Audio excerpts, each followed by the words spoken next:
Well, hello to all you ocean connectors out there in cyberspace, and welcome to the Beginner's Guide to Nature Photography with Jonathan Levan. That's yours truly, Jonathan Levan. I am a local nature photographer here in San Diego. I actually started taking photographs underwater, oddly enough, and then moved topside as well. And I take pictures of all sorts of different animals as well as landscapes and sometimes even people.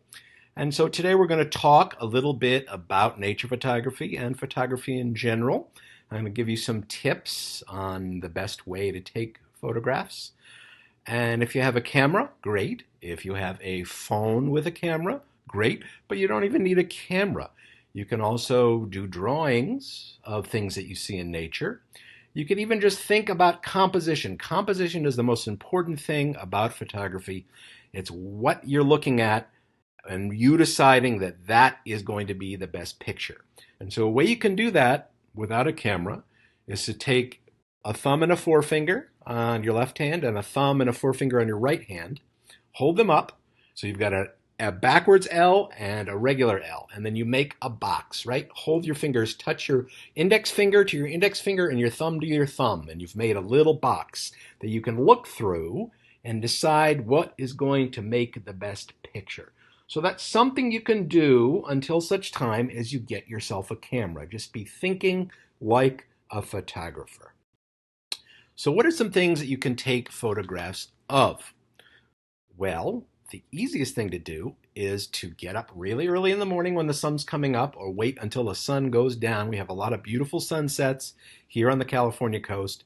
You can always get a really pretty photograph of the sunrise or the sunset.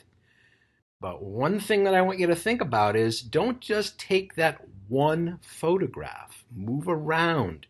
You never know if changing the angle of your photograph is going to make it that much more impressive. You never know. And don't forget to look up during the day. Sometimes there's some beautiful clouds in the sky. Our planet is absolutely gorgeous. And there's so many things that are beautiful. And the idea is to record them for posterity and show them to other people so they can appreciate just how beautiful our planet is as well. And you don't even necessarily have to be outside to see something that's beautiful or something that just moves you personally, something that you find interesting. Maybe you're stuck inside.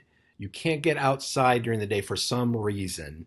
There's still things that you can take photographs of that are going to be beautiful and interesting. But now you're back outside, right? And so the easiest thing to do is to take a photograph of something that's not moving, right? So there are flowers, right? You can take pictures of beautiful flowers in a group. You can take pictures of just one single flower. So let's talk about orientation of the camera, right? So typically when you take a picture, it's in a portrait setting. That means vertical, right? So there's more up and down here than there is side to side. This is a vertical or portrait composition. And this is landscape or horizontal composition. As you can see, the photograph is wider. So this is horizontal or landscape, and this is vertical or portrait.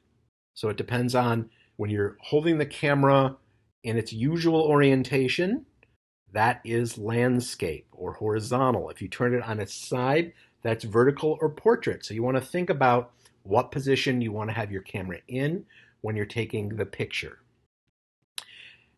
So here again, this is horizontal. You can see how this flower, because of the way it's growing, the way it sticks out, the orientation needs to be horizontal or in a landscape position. Otherwise, it really wouldn't fit in the frame at all, right? Depending on how far away you are or close. So now here's another flower, another beautiful flower. Let's think about the light. See the way the light is kind of washing out, bouncing off of that flower, but it's darker in the background? That's because the sun was coming down and just hit the very tip of that flower, and the rest of the flower was in shade. And so be on the lookout for things like that, the way the light is hitting things. There's lots of different elements in photography that make something a good or interesting photograph. So you have to keep your eye out all the time. And then so here there are the daisies. The daisies are everywhere because of all the rain. This one little daisy was growing out of this piling that was in the river. So a seed had blown into the piling, and this little flower had grown up out of the piling. And so it just shows you how nature is always in action. Nature is always surviving and thriving. That one little seed happened to blow into that piling, and that one little flower grew up out of that piling. And I really like the fact that I took this from some distance, so the background is really blurry, but there's a bunch of different colors in there. So to me, you want your photograph to tell some kind of story, and to me, this tells more of a story than just a simple picture of a yellow flower. There's more going on.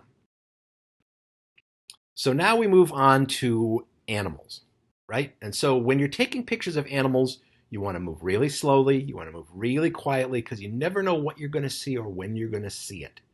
So you have to be observant. You have to be slow, methodical, and you have to be quiet. So here's this little beetle. These beetles were drinking nectar out of these flowers, and this guy was, for some reason, was hanging onto the petal.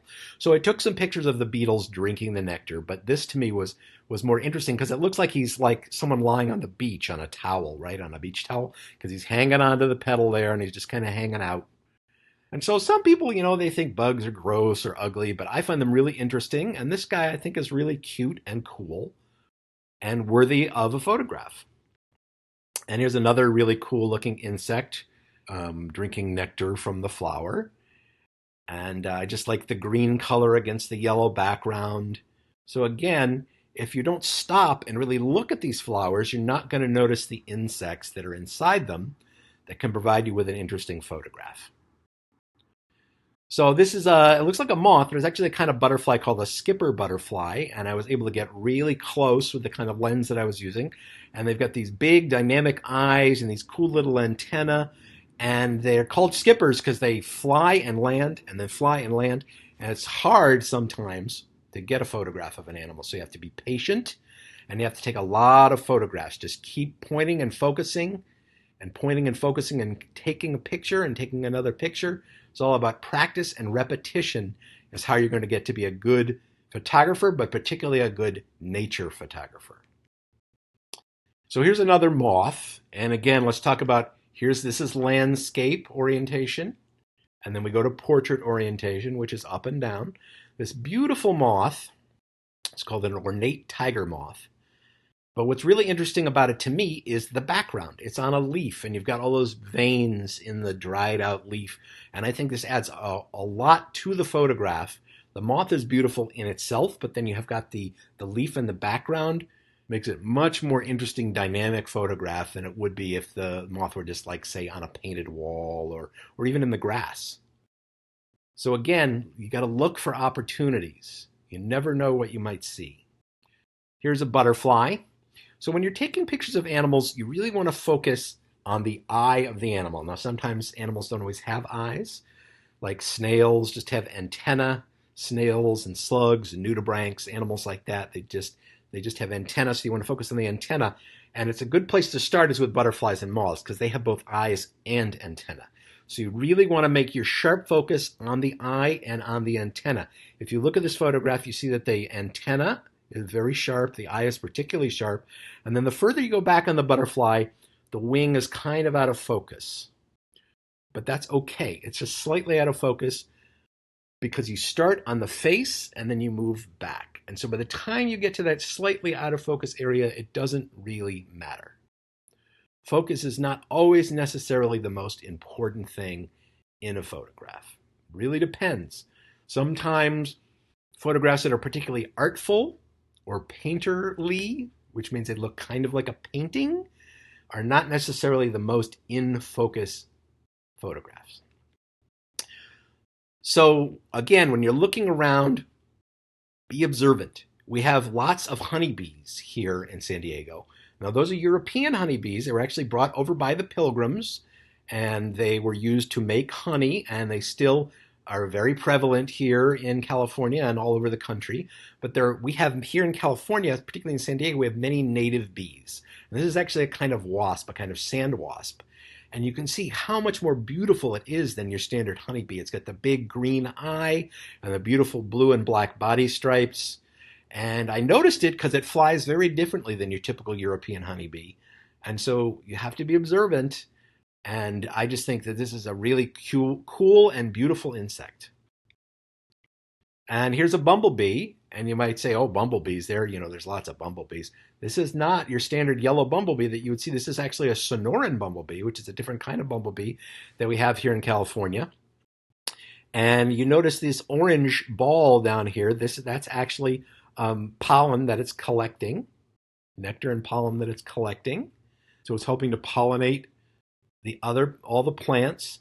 And a lot of what we eat, a lot of the vegetables and fruits that we eat, and many other things get pollinated by bees and insects and birds and bats. And they're all very, very important to a lot of the food that we eat, but they're important in general, and that's why we need to protect them. And one way to protect them is by taking a photograph of one, and showing people how cool and beautiful they are. That makes them appreciate them a little bit more and maybe think a little bit more about protecting them. You don't need to be afraid of bees. They're not going to sting you unless you irritate them. A lot of times when they sting, then they die. So they really don't want to sting unless they absolutely have to. A lot of species die after they sting you. So if you find a bee, find a way to kind of hopefully pick it up with a piece of paper and put it in a cup, or just carry it on the paper and let it go outside. Because it's really important that we protect the bees and other insects. So there's a lot of birds that we see every day, and you can take really beautiful photographs of these birds. This is a mourning dove. Mourning doves are all over the place. There's hundreds of them in every neighborhood. What I really like about this photograph that makes it different is that I'm taking it from behind, so you get to see a vantage of the bird that you might not otherwise see, and also the shadows. The way the shadows fall on the face, the way that there's that interesting upside down U-shaped shadow on its back that's probably from some kind of branch. I don't even know, to tell you the truth. I just thought it was really cool the way the light was falling on the bird. So again, it's all about composition. And after a while, if you practice enough, and again, it's all about practice and repetition, you'll start getting a feeling for what is good composition, what is a good photograph. Another bird that we see a lot here in San Diego is the house finch. This is the house finch, and I've taken many, many pictures of house finches in my day. But what makes this one interesting to me is what it's standing on. It's standing on this jagged plant. This piece of the plant is broken off, and it's standing there, and you can see that its little toe is hooked onto the little spike there. So that just makes it a more interesting photograph. Also, the fact that it's on a diagonal here, and then the bird is on the other diagonal. The way that the photograph fills the space. All the different subjects in the photograph, the way they fill the space. And here's another great example. Here's your western fence lizard. These guys are all over the place. You see them all the time. This western fence lizard happens to be on a fence. And it's really cool the way that, again, it's on the diagonal on the fence there with the green background. And here's a California ground squirrel. We've got loads of California ground squirrels everywhere. This one's eating. And the way you can tell it's a California ground squirrel, first of all, it's on the ground. Sometimes they're in trees, but mostly they're on the ground. And it's got this white wash across its neck. And they usually will hold still for you. So you probably will get an opportunity to be able to practice and get some good pictures of your California ground squirrel. And then we also have these pocket gophers. If you find the holes in the ground in your yard, those are pocket gophers. And you don't see them that often, but when they stick their head up, you can get a good picture. And it's easy to personify these guys, which means personification means when you apply some kind of human emotion to an animal. And these guys just look kind of fussy and angry and funny with their big buck teeth. He's got dirt on his face. He's got his whiskers, his funny little nostrils. So, to me, that's a funny picture. People look at this picture and they usually laugh. And this is an animal that is in your neighborhood all the time.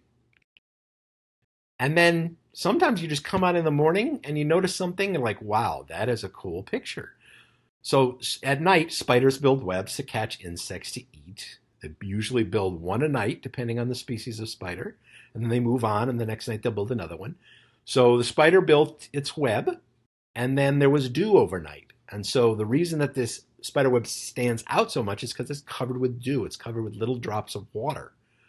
And so I thought that was a really interesting and cool shot, way to see the intricate nature of the spider web. And maybe you can't get outside or there are no animals around, you just can't find any animals. Well, you can always take pictures of your pets if you have one. This is one of my dogs named Monkey. I took a picture of her out in our yard on the deck. And I like the way she's looking over her shoulder. She's looking at me. It's kind of, again, an interesting view. You're not just taking a picture of the dog from the front or from the side. You got to think about composition. Try to make it different. Think outside the box. You can take a picture of your cat. You can even take a picture of your fish if you've got fish in a tank at home. I took a picture of this fish at an aquarium. So I was not actually under the water. I took a picture of this fish through the glass. So you can do that too. And sometimes you get some reflection, but maybe that'll add to the picture. Maybe it won't, but you figure it out. Take a picture of a fish that you have in a fish tank at home just to practice. And it might even end up being a really cool picture. And maybe you don't have any pets, but that's okay because maybe you're out on the street and you see someone walking a dog. I saw this guy walking this dog, and I really liked the dog because he was carrying his stick. He had a lot of personality. His person was wearing pajama pants, but walking out on the street in the morning. And so I just thought it was a really a neat photograph. And you can take pictures of people, right? I love this picture. This little girl was all dressed up for Dia de las Muertes, the Day of the Dead. She had her Day of the Dead makeup on and her flower wreath, beautiful flowers in the background, the ornate fountain in the background, and she's holding this goofy little Pomeranian puppy who looks like he's just smiling his head off. And so that to me is a really cool picture. So there's no reason you can't take pictures of people. People are part of nature, so just take pictures of things that interest you, that you think are going to interest other people. And then there's always landscapes. If you don't want to take pictures of little things, you can take pictures of big, dynamic landscapes. This is the Anzo Borrego State Park, where there's all the wildflowers out in Borrego Springs. So you get the mountains in the background, you've got the grass, the desert, the flowers, the bushes, clouds in the sky. So just like we were talking about in the beginning, taking pictures of the sunrise or sunset, landscapes are a great place to start because it's easier to just point the camera and take the picture, and you don't really need to focus on something that's smaller. Here's one at a beach here in San Diego, and you notice I took it from the top of the steps. So you get the whole sky, the whole beach, the people in the water. Again, it's telling a story. You can see all the different stuff going on and just how absolutely beautiful it is. And don't forget to look up. So my wife and I were up in Maine, where I grew up. Maine is a state on the far east, on the east coast, far north, up at the top there near Canada. We were hiking in the woods, and my wife said, "Look up." And I looked up, and there were all these beautiful trees, and I took the photograph. So always, don't just look straight ahead. Don't just look to the right. Just don't look to the left. Look up, look down, look everywhere, because you never know where a good photograph is going to be. So now we're going to move on to animals. So animals are harder to take photographs of because not only are you moving, and even if you're standing still, you're still moving a little bit. It's very hard to keep the camera steady. And in fact, when you take the picture, when you shutter the camera, when you press the button, you want to hold your breath. So you're holding even more still than you would be otherwise. But the other part of the equation is the animal is probably moving too. This duck was paddling forward. So even though it's moving slowly, it's still moving. And so it's how far away it is from you is always changing. So that means that the camera is going to be more in focus or less in focus. So you need to keep focusing the camera. Usually you do that by kind of half pressing the shutter, which is the button that takes the picture, and it'll refocus. Or you can adjust by moving yourself very slightly. Moving the camera forward and backward will help you to focus the camera. So again, you need to be quiet, you need to be patient, and you need to be still. Now here's a picture. This is a really hard picture to get. Kingfishers are a kind of bird that they land and then they fly away. And then they land and then they fly away. So they never stay still for very long. So I was really happy when I finally got a really good photograph of a kingfisher. What you might say is, hey, Jonathan, why isn't the kingfisher in the middle of the photograph? The composition's really weird. It's way off to the right. Well, I like it that way because I really like the curved stick that it landed on. I like the kind of blotchy shapes in the background that are out of focus. I don't even know really what was in the background, but just having the bird over on the right, you don't always have to compose a photograph. We talked about how you don't always have to have everything in sharp focus necessarily. You don't always have to put your main subject right in the middle of the photograph either. I think this is a much more interesting photograph than if I just cut off most of the stick in the way I framed it and put the bird right in the center. So think about that too. Here's another example. This is a snowy plover. This is an endangered kind of plover that we have here in San Diego, down in Imperial Beach. And I took a lot of pictures of these birds when I was lucky enough to find them. And I took like pictures of the whole bird. But what I really like about this picture is, again, it creates a story. This guy's watching me. He's very wary. He's peering over the sand dune. So even though you're only seeing half of his body, to me, it's a much more interesting photograph than just simply taking a photograph of a bird. And you don't always have to have a clear picture of the bird. This is a silhouette. Silhouette shots can be really interesting because of the way the light was. The light was in front of me. Typically, you want to have the light behind you, the sun behind you, the source of light behind you, so it shines on your subject. But that's not always true.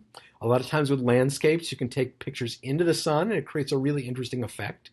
Or if you take pictures into the sun when there's a subject in front of you, like this bird, it creates a silhouette.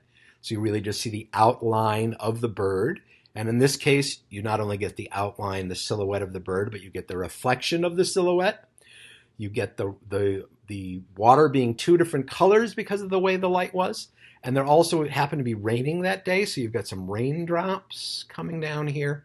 So there's a lot going on in this picture. It's very painterly, which of course, as I said, means it looks kind of like a painting just because it's so kind of abstract and not just simply a very detailed picture of a bird. Here's another great example. These are 3 great egrets. They were quite far off in the distance, and it was late afternoon. The sun was right in my eyes. So again, it created silhouettes, and the way that the light was falling created those 3 bands on the water that create a really interesting effect. You've got the highlight on the back of the birds, you've got the silhouette of the birds, you've got the composition. You might have heard of the rule of 3s. You want your photograph to be composed in 3 different segments, and this is I don't always agree with that, but this is a perfect example of that. You know, the way your eye moves through the photograph really works. And you don't always have to take a picture of just one animal or a few animals. You take a picture of a lot of animals. This was this giant flock of terns flying through the air, and I managed to get a good clear shot of pretty much every single bird up there, and it's just really cool to see this giant flock of birds and the fact that they're all able to fly together like this. And anybody would appreciate nature if they look at this, the fact that these birds have this ability to all flock together for protection and yet don't crash into each other. Amazing. And so now we're going to finish up with a few underwater pictures. Now, I know most of you probably aren't able to take photographs underwater, but maybe if you get good enough topside and you're comfortable in water and you know how to snorkel or even just paddle around on the top, or you learn to scuba dive eventually, you can take underwater pictures. There's some really cool animals down there. It's even harder than taking pictures topside, but it's worth it. And again, I just want to show you this picture, this photograph, because you don't see the whole face of the fish. And I don't think that's important. What's really in focus is his eye and the beautiful pattern on the front of his mouth. And he's kind of sheltered under the rock, so a lot of him is in shadow. But you really see very clearly those beautiful markings in that eye and the mouth. And that's all you really need to see to create an interesting photograph. And you don't have to take pictures of animals either, just like we were talking about taking pictures of flowers and other plants under the water. There's beautiful algae like giant kelp that we have here off the coast of California. It's really beautiful. You can see how beautiful the kelp is. And so it's easy to take pictures of things. You could even be in shallow water and you see something down under the water and take a picture through the water. There's no reason you can't do that. Here's a shovel-nosed guitarfish, and again, you just see the eyes and part of the fish under the sand. These animals hide under the sand to ambush their prey, and the way the light is falling across the eyes. Again, it's just a really interesting picture of how this animal lives. So people might like, well, they've never seen this animal before. They don't understand what's going on. Well, you can explain to them once you know. And that's one thing that's really important about nature photography. You need to know as much as you can know about every single animal. And if you find an animal and you take a picture of it and you have no idea what it is, then you've got the mystery, the challenge of going online or looking at an ID book and figuring out what it is, and then you know what it is, and you can learn all about its behavior and its habitat and where it lives and what it does. So then you know, and you can share that with other people, and you build this giant library of knowledge in your head of all different kinds of animals in nature. And to me, it's really exciting. It's what gets me really excited and why I do nature photography in the first place. So our last picture of is a red octopus. These are these little octopus that we have here in California. And we're talking about personification, right? So when you say that an animal looks like it's feeling a certain way, it's expressing some kind of emotion. So this guy just looks like he's shaking his fist and he's like, get away from me. This is my neighborhood. I don't want you here. And so I was lucky. Again, I've taken lots of pictures of red octopus, but this guy just really, there's so much texture to him. You can clearly see his eye, and he's just doing something that's really, really interesting. So to sum up, I just want to say, guys, when you're out there, just think about it. If you don't have a camera, there's still a lot, you can really think about what kind of photograph you want to take, looking at things, thinking about what makes a good composition. And if you do have a camera, just start taking pictures, because again, it's about patience and practice and repetition. So if you want to check out more of the photographs that I've taken, again, my name is Jonathan Levan. My website is underpressurephotog.com. There's over 2,700 different photographs there of nature that you can check out. If you're on Facebook, you can go to Under Pressure Nature Photography. You can contact me through the website or from Facebook. And on Instagram, it's just my full name, Jonathan Levan.